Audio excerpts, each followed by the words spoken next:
È strano se sfiorandomi riemergerai dal buio. Riposa un po', mia cara Adele, il tuo regno sai non brilla più.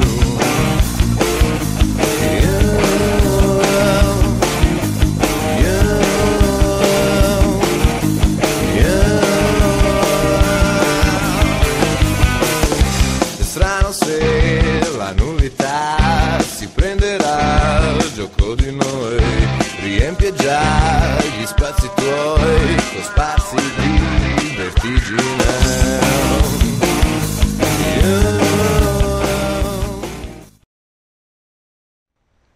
Hey, ladies and gentlemen, welcome to Steven's All Out Baseball Show here on the National Sports Network in affiliation with Spreaker.com. We're here at 8:17 p.m. in the West Coast, 11:17 in the East Coast. This is going to be a half an hour show, a little bit shorter than my usual shows that are an hour. All my shows have been an hour, but this time we're going to do a half an hour, and I'm going to announce something at the end of the show. It's about the future of the show, and so on and so forth. Mainly the main topic we're going to be talking about. I have no guests tonight. It's a Monday night, and we got some our other national sports people do have work to take care of. So it's a one-man show for me. Once again, we're going to be talking about the playoffs, the hunt for October. The National League, we got 3 spots already taken. Nationals, the Reds, and the Giants. In the American League, we got 0.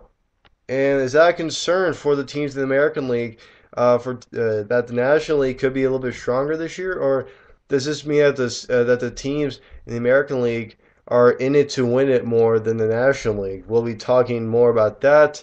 We're going to be talking about Heath Bell kind of calling out his manager, Ozzie Guillen. We'll talk about that. Coker Chris is not in the lineup once again.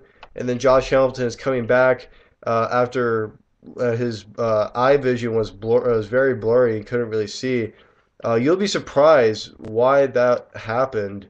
I'll talk to you about that in the second part of the show. So first part, we'll be talking about the playoffs, guys. If you guys want to call in, I'm open to anyone who wants to call in or text me any questions. I have my phone right here, and the number 650-315-6543. If you do not have, if you didn't really hear that quite well, you guys can also go to the chat box. They'll have a red box that says 1 on it. You can click on that, and then it'll show you my phone number if you guys want to call in. Any questions about any team, any players I want to talk about? We could talk about the MVP race. In the American League, we got Trout and Miguel Cabrera. In the National League, we have a 3-man race of Ryan Braun, the reigning NL MVP from last year. Buster Posey, who's the unanimous comeback the player of the year this year. And then Andrew McCutchen. He's fallen off the map a little bit. Is he still a candidate, though? We'll be talking. You guys can ask me questions about that.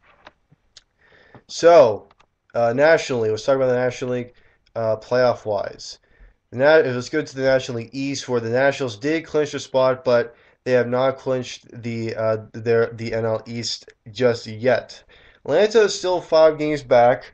The Nationals and the Braves do have 9 games remaining, so there is a possibility that the Nationals could possibly fall off the lead in the East and lose a pretty good spot in the seedings wise for the playoffs this year. It looks like the winner of the NL East will take the spot. Actually, I take that back. If Atlanta really comes back and wins the 9 in a row to end the year, and that could be possible for the Nationals. They have a particularly easy schedule to end the year. They play against Miami. They play against New York. The only concern I have for the Braves, if they want to clinch the NL East, is they have to go by Pittsburgh at Pittsburgh. So you might have a problem there at PNC Park if you're the Braves. But you have 6 home games in the year. Then you got the away games. So. But for the Phillies, I have a little bit of concern for them. They play Philadelphia, then they go to St. Louis, then they play Philadelphia again. So a hard way to end the year for the Nationals, but in my opinion, I think that the Nationals will win the NL East. I think that the Braves will try, but I don't think that the Braves will catch up. I think it's a little bit too late in the year for the Braves to try to catch up and risk everything, possibly an injury to an old and going to be retired Chipper Jones. Um, in any way, shape, or form. So, and then also Davey Johnson, the Nationals manager, stated that if the Nationals clinch the NL East, he's going to try to rest his starters. He's going to try to rest them. He's trying to not have them play so much. So that's a good move out of the Nationals. But so if the season ended today, Atlanta will be playing St. Louis in the wild card game, and then the winner of that will be taking on the Nationals. So St. Louis, reigning world champions. Who wants to play against them? St. Louis um, is again hot to end the season. I don't think Atlanta or Washington wants to be the team that has to play them in a one-game playoff to see who plays who in the NLDS. Now let's go to the next division in the National League. Let's talk about the NL Central, where that division is pretty much wrapped up and shut. The Cincinnati Reds clinched the spot to the playoffs, and then a day or two later, they clinched the National League Central, in pretty easy fashion, as they are 9.5 games. They have a 9.5 game lead over the St. Louis Cardinals, and the Reds, they're looking very good. They're very close in creeping up. They're very close um, to the Nationals record in best record to possibly get the number one seed and play St. Louis or Atlanta. So that'll be good for the Reds to possibly get that to get some more rest. Since yeah, to get more rest because you're the number one seed and I think you have the last you play in the last day for any game one division series. So I think the Reds will like that, especially with Dusty Baker out with some health problems. I think he's going to be coming back soon, or I don't know if he came back already. But hopefully, as a Giants fan myself, actually a Giants observer, he was the manager for the Giants, so um, I'm I'm paying really close attention to that issue and prayers go to him as he's trying to successfully get out of this little health mix up. For the Reds, they're ending the year a little bit hard, like the Nationals are. They're playing Milwaukee. That's a little bit hard since Milwaukee's been red hot and they're trying to get a playoff spot. Then they're playing Pittsburgh at Pittsburgh, and they're playing St. Louis. So not a really easy not a really easy schedule to end the year for the Reds. But for the Cardinals, they play Houston, then they play a series against Washington, and then they play Cincinnati. So I think that the St. Louis Cardinals get the worse, the harder end of that, as the Reds, they're playing Milwaukee. They can beat them, especially at Great American Ballpark. And then Pittsburgh, it might be a struggle, and then St. Louis, that'll be a good series to wrap up the season. In the National League West, the Giants just they're done. They've clinched a spot to the playoffs. They clinched a spot. They clinched the NL West. Done, easy. Dodgers disappointment over there. Nothing can really do. The Dodgers, I don't think they're gonna make it to the playoffs. Also, as if they try to go for a wild card spot, they're too far back. It's too late for the Dodgers. Giants end the year against Arizona, then St. Louis, and then pardon me, then San Diego. Then they're ending the season at Chavez Ravine against Los Angeles. So a disappointing season for the Dodgers as they had so many expectations with Matt Kemp having such a hot start to the season. Then getting injured, then he went roller coaster ride from there. And the Dodgers couldn't really find any pieces to the puzzle and trying to get wins in their pitching.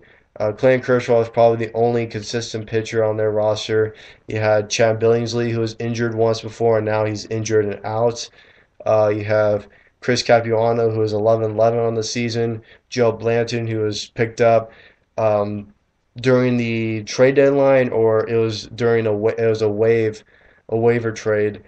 He's not particularly the best pitcher. He's only on the roster or the pitch rotation because of the experience that he has.